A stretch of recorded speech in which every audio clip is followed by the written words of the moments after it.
everyone, welcome back to the Stitches and Scribbles channel. My name is Erin, and this week for our podcast episode I wanted to talk to you about all of the books that I read in February. So I didn't read quite as many as I did in January, which I expected. In January I think I read 12 books, and during February I read 10. But part of January was me reading a bunch of books for my 5th grade classroom to prepare for a unit that they were doing on fantasy. So almost all of the books that I read this month were for adults with a couple exceptions, so I wasn't surprised that I didn't get through quite as many. But I figured we'll just go in order of the books I read, and I'll show you the physical copies if I have them. If not, I'll show a picture of the cover on my phone so that you have a visual for the books that I read. So the first book that I finished in February was actually a reread, and I think I talked about this in my last book podcast, but I was rereading The Friday Night Knitting Club by Kate Jacobs. I really like this book. It's definitely I wouldn't say it's like a cozy read. It's very emotional. There's a lot of feelings between the characters going on. I would say if you like the show Gilmore Girls, this is a book that you will like, even if you don't know how to knit. It kind of is that, I keep wanting to say cozy, even though, parts of the book are very sad, but I guess it is cozy in a way. You're getting the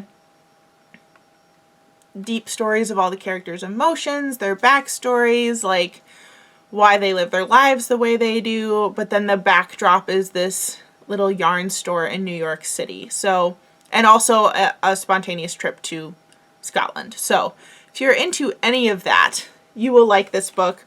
I rated it 5 stars, and I reread it because I found out that there was a sequel. So I wanted to read the original one first, just to get a refresher on the story before tackling the second book.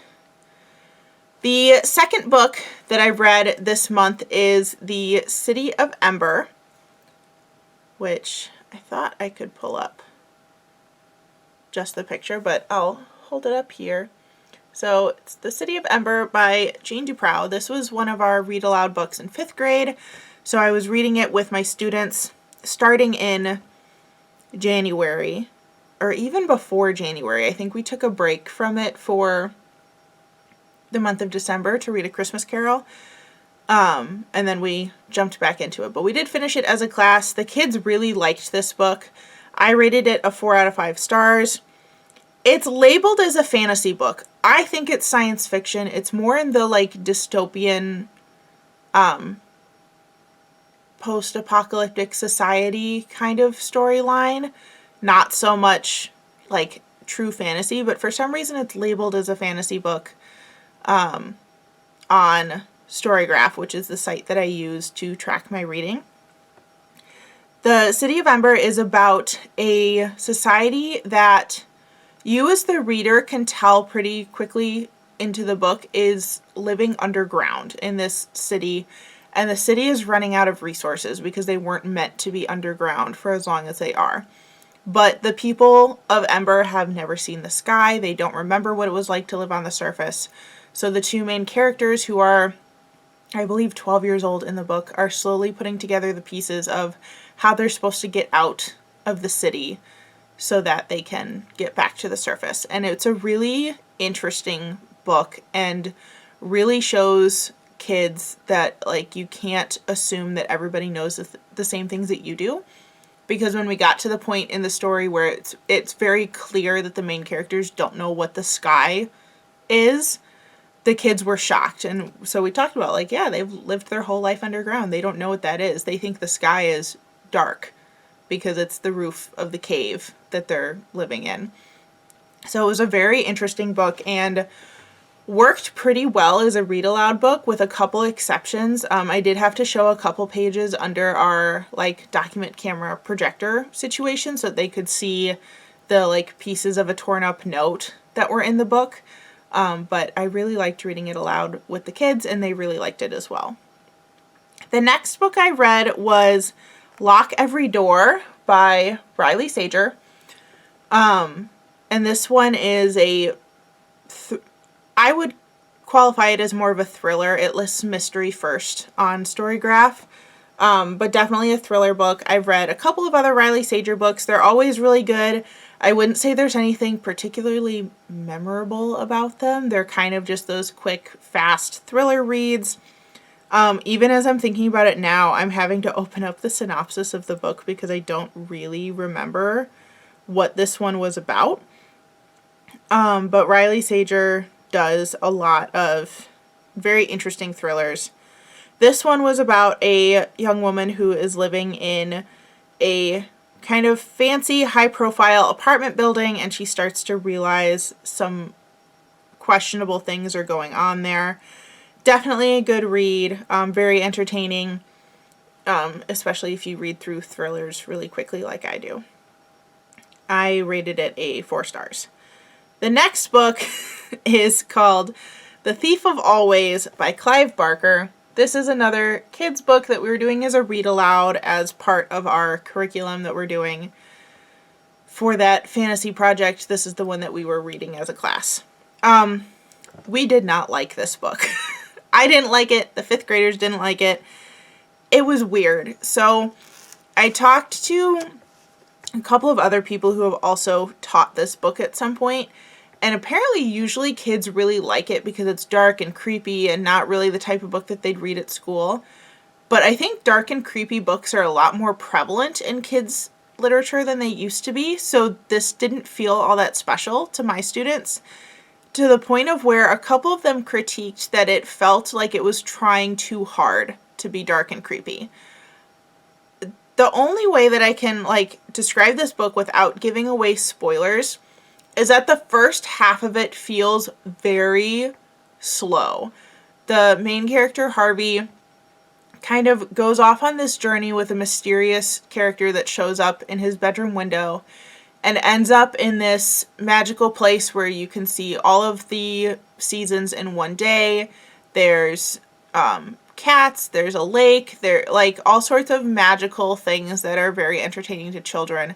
And he slowly starts to realize that things are not right with this situation, to which all of my students said he should have realized that this was not right when some creepy guy popped in his window in the middle of the night and asked him if he wanted to go somewhere. So they were correct that was not a good plan. I do think that the second half of the book was a lot better than the first. It definitely picked up after the first half, where we had kind of a plot twist, but it was one that all the kids saw coming. But they did acknowledge that the second half of the book was better than the first half. The problem with that and it being a children's book is that that's a lot of patience for a kid to get through the first half of the book, only for it to get good after that point. And I wouldn't even say it was good after that point. It was just better after that point. So I rated this one 2 stars. I'm not going to give any spoilers, but I don't think there was anything that special about this book. I think if you want to read a kid's book that has the same creepy, fantasy, otherworldly vibe, Coraline is a much better choice, which was something my students also pointed out, of we should have just read Coraline. And that would have been a much better choice to get the same vibes, which I did kind of agree with them on that one. The next book I read is a kid's book, but I did not read it with my kids. I didn't know that Kiki's Delivery Service was actually a book before it was a Studio Ghibli movie. So I read Kiki's Delivery Service as an ebook because it was 99 cents on Kindle. And this book was just adorable. I wouldn't say it was a super deep plotline or anything like that. I gave it 4 out of 5 stars. It's like the movie, but with extra scenes. So if you enjoy the Studio Ghibli movie and kind of the cute, atmospheric, very relaxing vibes that it gives, this is just more of that. So really enjoyed reading that, but it definitely was a relaxing read. It was not anything super intense plot-wise. Just kind of fun and relaxing to read. The next book I read is another physical book, and this was Knit 2, which is the second book in the Friday Night Knitting Club series by Kate Jacobs. I did still like this book. I don't think it was as good as the first one, but I did like getting kind of a follow-up to some of the characters because it does take place several years after the original one. So the one of the main characters in the first book is 12 years old. She's 18. In the second one, there are more characters having kids or moving on with their lives or getting married. And it was just kind of nice to have a continuation of where the characters were. It also included another spontaneous trip, this time to Italy instead of Scotland. And again, all just kind of nested against this cozy knitting background. But you definitely don't need to know how to knit to read and appreciate this book. Yeah, still just the Gilmore Girls vibes of family drama, but also that like coziness feeling. The next one that I read was The House in the Pines by Anna Reyes, and this was one that I picked up in a little library, I think because it's been a popular book club book recently. Mine has the like Reese's Book Club sticker on it, but I had actually entered a giveaway for this on Storygraph, and then the next day found it in a little library, so clearly didn't need to enter the giveaway, but I did really enjoy this one. This was a good thriller with a good twist to it that I did not see coming. I could see some people critiquing it as like the twist is a little on the cheesy side or a little like really that's what they decided to do, but I loved the backstory of the character. I'm forgetting the main character's name. Maya is her name. But she is dealing with some things she witnessed in her past, both her personal past and learning more about her father, who was a writer, and like rereading his book that he was working on before he died, but also like mysterious things that happened while she was in high school and a friend who passed away. But this was a really interesting book, again, especially if you like kind of burning through thrillers like I do. The next one I read was actually an audiobook, and it was Cinder, which is the first book in the Lunar Chronicles by Marissa Meyer. Cinder is a retelling of Cinderella against a like futuristic kind of steampunk cyberpunk background. It's part of a larger series, and this was a reread for me as well because I realized I never finished this series, even though I really enjoyed reading it. There were a couple books that came out like past when I was actively reading it, so I wanted to do another read through, so I actually got them all on Audible because I had enough credits kind of built up that I could get all of the books in the series, so I just went ahead and did it. And since it is a reread, it's been a really nice kind of background audio for me. I'm currently working on the second book in the series. But I really enjoyed it. I thought the narrator on the audio book was really good. I have no complaints about that book. I enjoy it every time I read it. It's just a fun kind of sci-fi fantasy adventure story. And I love the dystopian kind of cyberpunk mixed with the fairy tale aspect. So highly recommend. Even if you're past the age of reading YA, it's still an entertaining book as an adult. The last book that I read this month was called Cozy, The Art of Arranging Yourself in... I'm looking at the title. Oh, I don't know why I'm looking at the title. I have the physical book. It's just in my backpack because I just brought it home. It's called Cozy, The Art of Arranging Yourself in the World by Elizabeth Gillies, and I 100% picked up this book because it was pretty. I liked the metallic elements on the cover.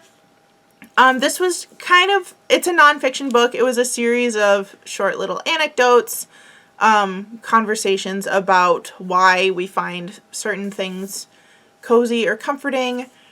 It was fine. I wouldn't say it was a life-changing book, but I didn't hate it, and I honestly might hold on to it again just because it's pretty. But I rated this 3 stars. I think I forgot to say ratings for some of the books in this podcast episode, but that's okay. I have found myself reading a lot more these last 2 months than I did before then because my students have silent reading time, so I do bring some books to read while I'm sitting with them during that time, just because I feel like if it's their silent reading time, I should also be modeling silent reading.